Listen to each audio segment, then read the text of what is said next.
Subscribe to this channel if you love weird and wild cleaning stories. The ending of this one will shock you. So, picture this. A woman notices what she thinks is a loofah sitting in the corner of her shower.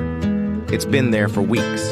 She finally decides to clean it up, but when she gets closer, it's not a loofah, it's a poppy mushroom. A full-grown brown-capped mushroom with a white stalk, just chilling in her shower like it belonged there. She takes a closer look and realizes her shower has basically become a mushroom garden. The heat, steam, and lack of ventilation turned it into the perfect home for fungus. So what does she do? She puts on gloves, holds her breath, and yanks it out.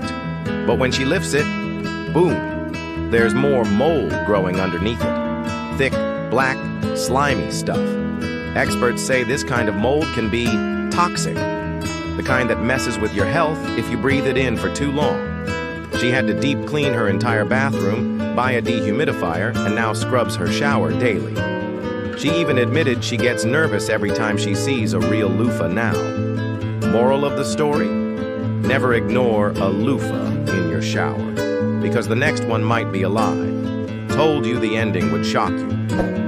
Now hit that subscribe button if you want more wild cleaning stories like this one.